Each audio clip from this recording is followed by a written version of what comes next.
Welcome, everyone, to the Goddess Breath podcast. I'm Dr. Mari Castle, and I'm super excited to be having a guest on the show today, a special guest. And I, He's the founder of Roots to Crown, a really cool venue in St. Petersburg, Florida, not far from where I live. Without further ado, I just want to jump right in. Seva, thank you so much for taking the time. I know you're busy. I really appreciate that you're taking the time to be here and do this interview. And also, I just want to say thank you for, your space and all that you're bringing to the community.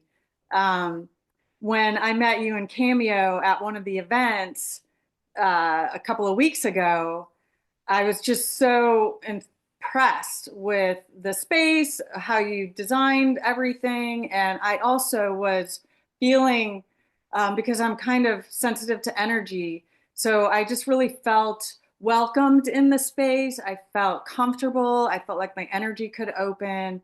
I felt really, um, held. So thank you for what you've created. And I really would love to hear more about how you thought this up. What was the underlinings in your mind with what you were thinking when you had the vision, and then as you were creating the space and all of that, and more about your background. I apologize, I don't have like a formal Mhm. introduction for you, but I'd love to hear more about all of that. Sweet. Yeah, thank you so much, Mari, for having me on this podcast. And yeah, I'm just now getting to know you and like I see like a lot of your background and like your intention with things. And yeah, I just want to commend you for the work you're doing and yeah, also taking the action to step into vulnerability and put yourself out there in this way. And yeah, it's an honor to share my story here. I'm super happy to do that. Um, But yeah, so I guess I'll kind of start out. I'll like paint the picture of like where my journey kind of began that led into this. So when I was about 20 years old, I was a much different person than I am now. I was like pushing 300 pounds. I had virtually no friends, very like depressed, reclusive individual. And I got to this point to where I just felt like it was like probably like my most rock bottom point, to where I was like either I'm going to kill myself or I'm going to make a change and save myself. And still here today, so you can tell what choice I made. But like when I made that switch, I started like going on this path of self-development and self-betterment and started getting into yoga and meditation and started experimenting with psychedelics a little bit and and like and then also started getting into philosophy and just like really trying to answer the question of what is it what does it take to be happy in this world? What does it take to live a fulfilling life? And since I made that shift, it's kind of like opened me up to this whole world of personal development, spirituality, really getting past. I was also going through the stage where I was like researching into all different religions. I was like raised Catholic, but like I started like as I was just like opening up, I just wanted to bring in more and more perspectives around the world. And I started to kind of like see how like a lot of people are kind of saying the same things and kind of like in this more kind of like universal idea about the world as I started like developing. And at this phase of my life, I was still fairly isolated, and I started like going through like all this like spiritual processing and having kind of like an awakening myself. And through this whole time, I'm kind of like just by myself. But eventually, I started connecting with other people and like finding like-minded, like-minded people. And eventually, I started connecting with communities, and first through yoga communities, and then I started going to like music festivals and kind of connecting with all these very loving, open people at music festivals. And eventually, I found ecstatic dance. I think it was like 2018, and what connecting with community did for me throughout this stage was it really validated my own ideas, and it made me feel safe to step into those truths and live a life that is in greater alignment, continuing greater alignment as I like had this support system that was building around me through community. And yeah, when I discovered ecstatic dance, it was in Nevada City, California, and I went into this warehouse space, and Parangi was playing. I don't know if you know Parangi, but he's like one of the most amazing ecstatic dance facilitators I know of. And like I go into the space and there's like 300 of the most beautiful people I've like ever seen, and they're all dancing ecstatically, and like there's like this 100% participation to where like everyone's involved, everyone's engaged, and everyone is like open and loving. And that was a huge turning point for me to witness that. And yeah, so when I started connecting into that community, I like reached back to some of my friends back in St. Pete. I was like traveling at that time for about 6 months, and I told some friends about it. I'm like, have you ever heard of this thing? Like you got to start this. Like you gotta like I know this place called the Movement Sanctuary. Like it would be the perfect spot for it. And I was trying to get a couple friends to start it, and they like said they were, but they didn't really follow through. So when I was at the end of my road traveling, I ended up settling back into St. Pete, and again like 2018, and then I went to the Movement Sanctuary, and I went to talk to Jess, who is one of the owners, and I told her about this idea that I wanted to start doing ecstatic dances there.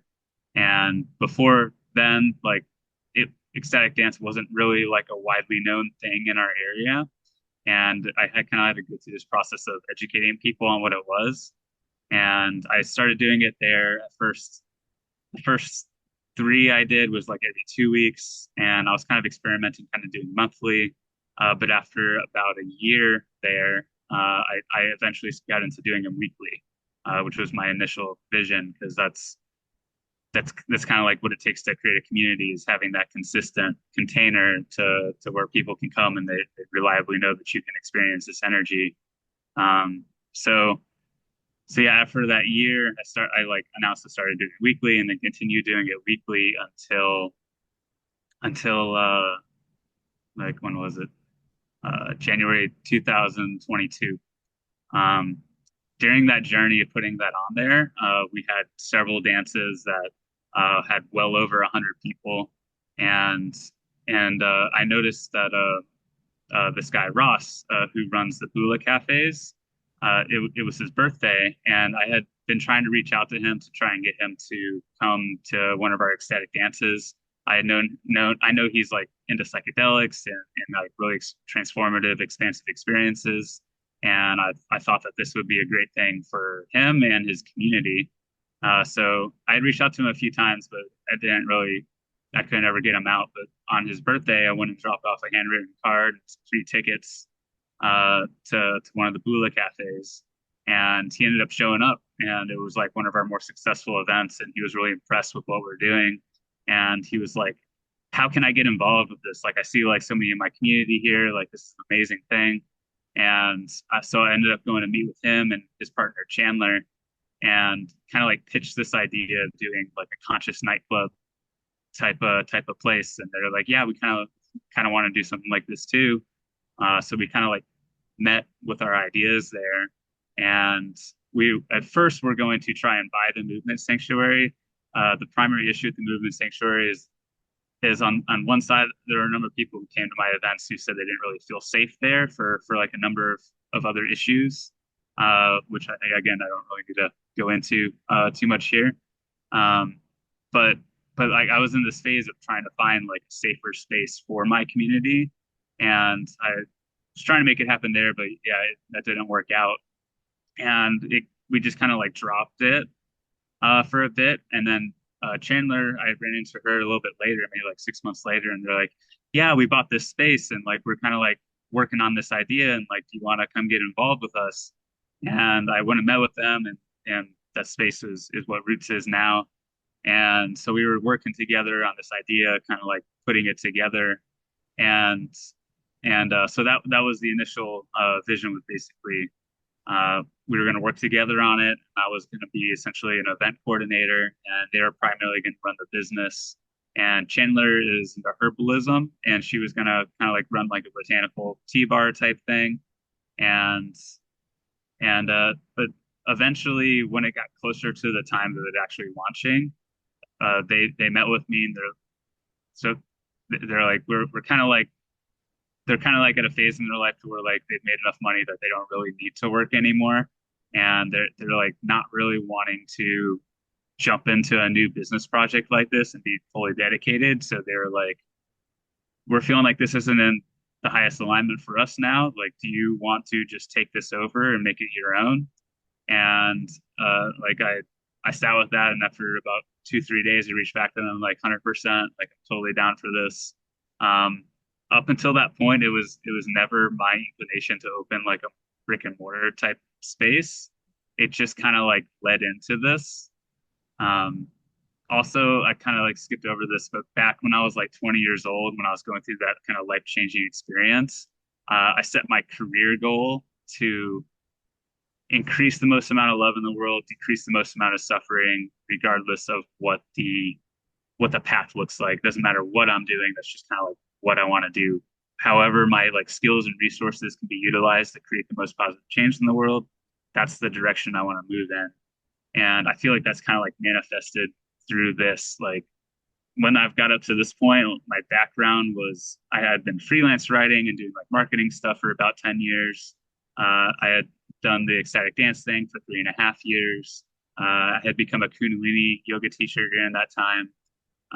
Like, so I've like, and I also, there was also a period where I was developing these personal development workshops, which eventually became called Being Selfless, which was at the very core of it, it was about essentially like my life purpose, which is stepping into alignment to serve the collective in whatever ways the best possible way to do that. I'm sure there's better words for that that I have written down somewhere, I'm sure. Um, but yeah, it's kind of like just this intention that has like flown into the creation of this space. And yeah, so they've provided the financial funding to make it happen. There's no way that I would have been able to do this without their help. And so January 2022 was the last dance I did at the Movement Sanctuary. Day after that, I moved into Roots and started building out this space. And at that point, I wasn't even 100% sure on the name. Like I didn't have like a business plan really to go by. I just kind of like knew I had been successful doing ecstatic dances, and I wanted to create a space, like a safe space for that, and then also the wide variety of modalities that we all practice, like yoga, meditation, breath work, sound journeys, all this sort of stuff. Because like there's already yoga studios all over, but there's not like a space that can fit like all of these other amazing things that we do. So that was kind of like my core intention was to just build this space for these things. And for the first 9 months, I didn't have to pay any rent. I had like a $20,000 budget to work with at the beginning, which I blew through super quick, mostly spending on murals.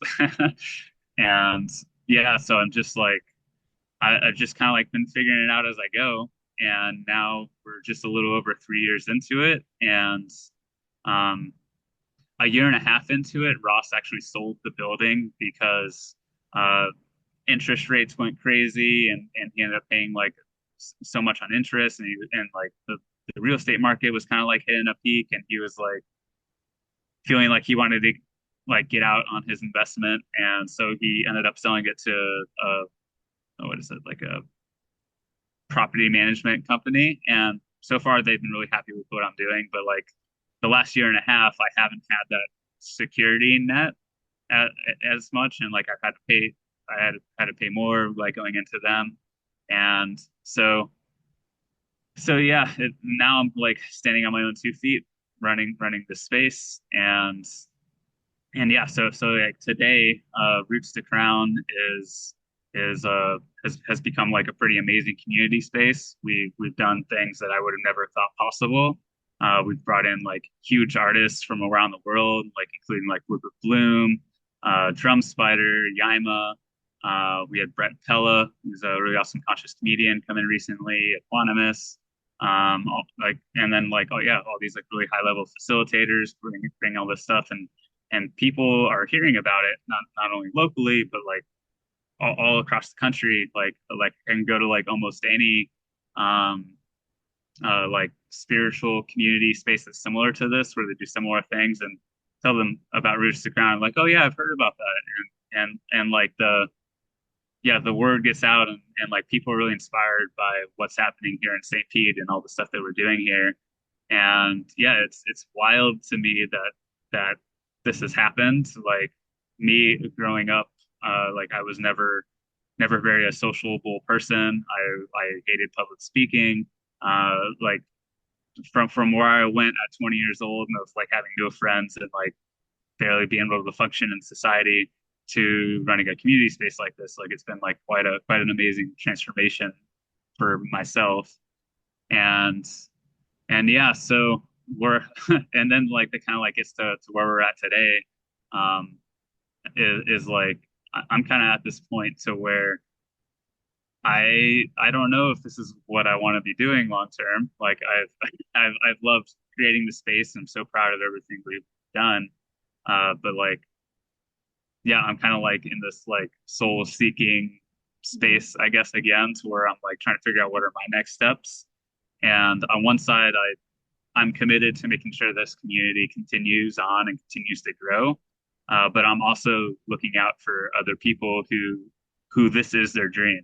Because like I've talked to a lot of people, like all I want to do is create a community space and do this stuff. That again, like that was never my intention, really. It's just my life path has progressed to allowing this space to come into fruition. And I see myself as, I was the right person to get this place started and get it where it is now, and probably a little further. But to really like get it to its max potential and potentially like grow to other locations, I feel like there's another person or other people who are more attuned for that. So I'm right now I'm kind of like in this. I'm on one side I'm like still like going 100% into building and growing the business, but I'm also like opening up to what other energy can we bring in here to take this place to the next level. Wow. And yeah, I love that. Thank you so much for you just gave a great overview of how that unfolded for you. And then, yeah, thank you for your transparency and even just sharing that where you're at right now.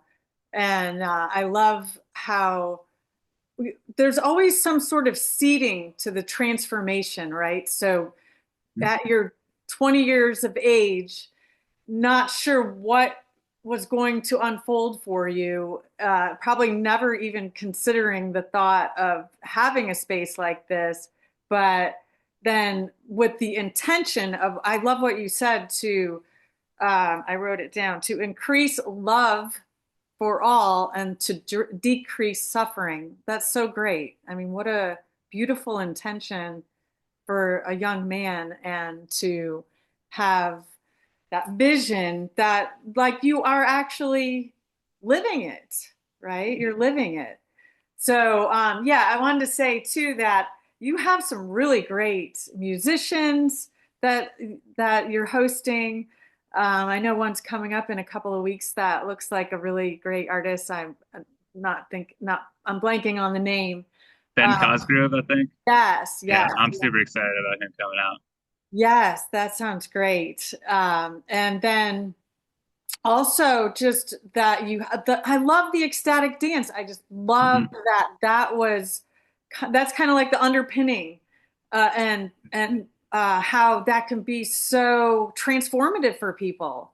Like people don't realize, if any of the listeners have never tried ecstatic dance, highly recommend it, because it moves the energy, and then that's what we need more of, to move the energy. I talk about the chakras a lot. That's so important. And also, I'm an acupuncturist. Have a background in Chinese medicine, so I know how much energy needs to move. Mm. We can't be stagnant. Um, yeah, and then I just loved that you're that you personally created personal development workshops for people to be more selfless. I mean, that's just it's just so great. I'm so glad that doing this interview with you, and I hope a lot of people listen because I think that it's cool to know the story behind these types of experiences where you're affecting a lot of people, right? You and your team and your community, it's all spreading. It's spreading, and it's spreading what we need more of in this world for sure. Absolutely, Mhm. just definitely love. All right, so I may say a couple more things about that. Yeah, I just love that you have a community, that you've created the community. I think it's really awesome.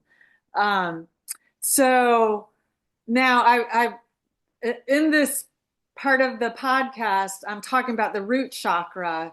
And I don't know if you had a chance to listen to the podcast, and it's totally okay if you haven't, but I share about the ancient goddess Inanna because I had a holotropic breathwork experience where her energy and her presence appeared in my experience. And that was back in 2003. So my story is kind of like that was the seeding for me to really go into self-discovery and focus on letting go limited beliefs and have my own personal empowerment.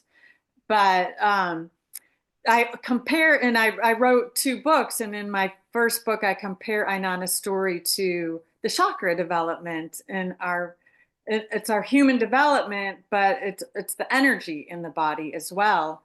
So particularly, the name roots to crown, and then, because I know that to me is like chakra energy. And that what I was saying about how I felt safe and supported and really held. It was also the facilitator from it was the event Boundaries and Bliss, and it was Mhm. just really well done. I enjoyed that so much. I got so much out of it. Um, but I was thinking about the for you, like when you thought of the name, or like does the did the energy of the chakras or even the root chakra particularly, you talked a lot about providing safety for people and feeling that they can let go, right? In ecstatic dance you have to be able to let go. And I just was looking at your website, and the purpose of roots: we invite people into safe community experiences that activate their deepest inner development, their most authentic expression, and their most impactful service to others. And I love that. And I know from just my experience with the root chakra that, it's really like, so I talk about Ainana with the tree, and that tree is forming that solid foundation, that base, right? It's providing also the root chakra is our sense of safety, support, and um, groundedness, right? These are all really important aspects of the root chakra. But also, I feel like it's sacred.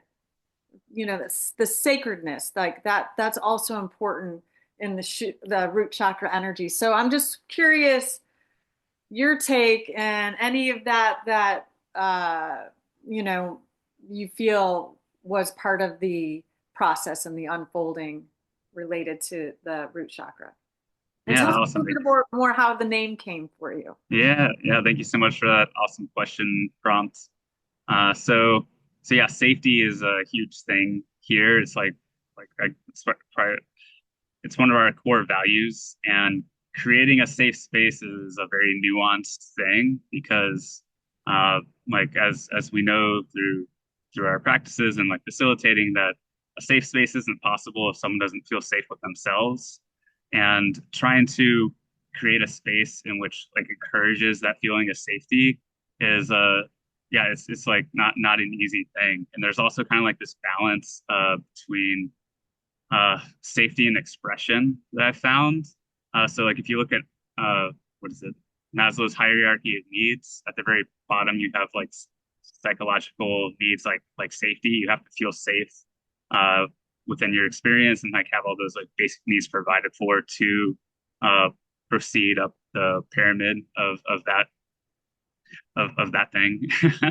And as you get up to the top of the hierarchy of needs, it like becomes uh, what it's like self-transcendence, essentially, where you go on past yourself and past like small self and into like the greater self, the self of all of us. And like I see that whole transition. So at the very base, like with the root, with the what is it, the chakras, uh, you have to have that container of safety in order to expand. So that's core to everything we do here is creating that sense of safety so that people can expand and people can grow and people can express themselves.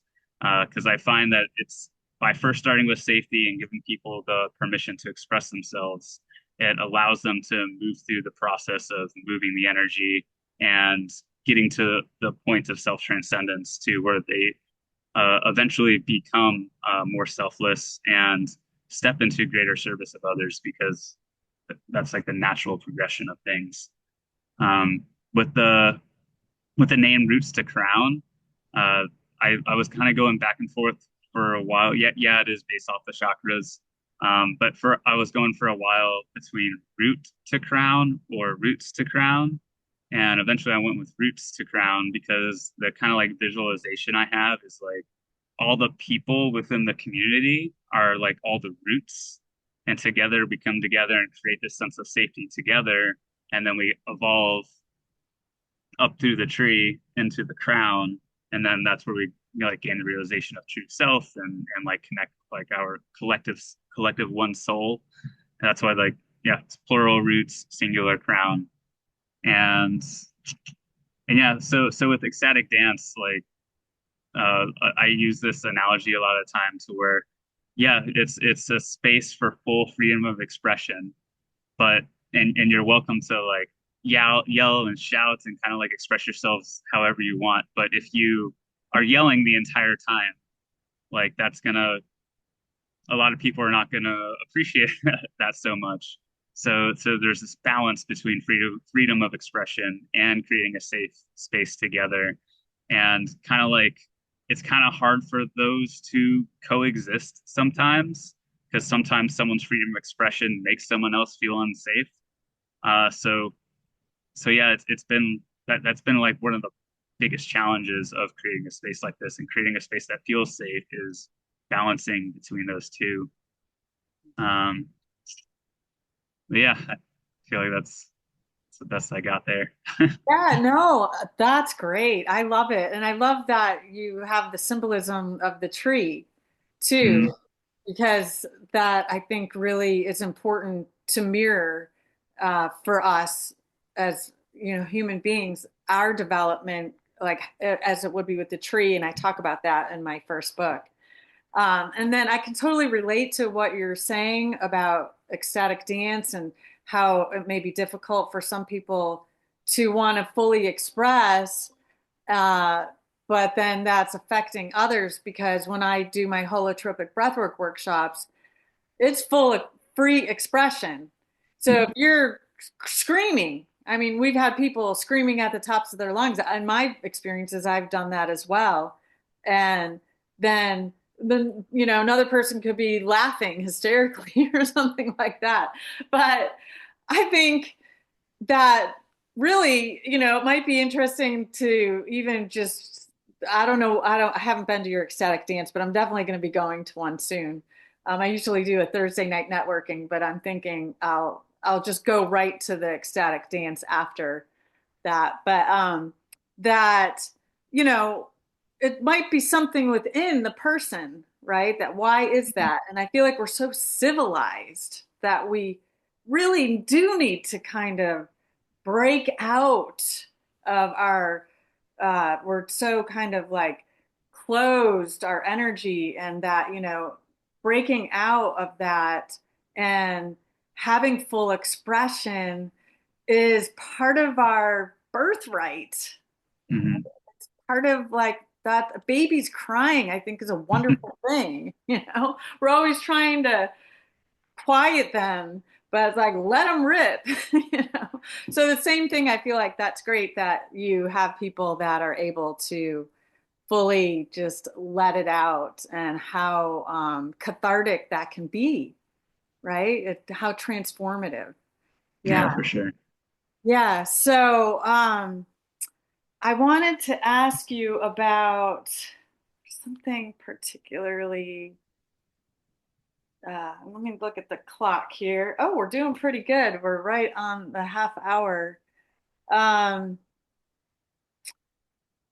okay. So yeah, I have another question based on what you said, that you're talking about maybe there's somebody else that can come forward and kind of free you from the responsibilities that you have right now, and so you can kind of branch out, which I think is really awesome, like taking it to the next level you know Hmm. so yeah, I mean, I'd be interested in talking to you more about what that looks like, because I always have wanted to have a space, venue for people to do this type of really deep inner work, and have full expression. But have you talked to anybody, or how can the community help you with that new vision now that that you're expanding yourself? I love that. Hmm. Yeah, right now I have like a handful of people who've reached out for various different things. Some people are interested in buying the business. Other people are kind of wanting to like partner at different levels. And yeah, I'm just kind of like slowly going through them all, building relationships with them and like figuring out what the best outcome can be. And yeah, I trust the right alignment will come forward eventually. And yeah, if anyone wants to reach out to me personally and like connect at that level, or if they want to like connect me to someone else who would be a good fit, email is the best way, which is Seva at rootstocrown.space. And and yeah, I mean just kind of like go from there. Great. Yes. Thank Yeah. you.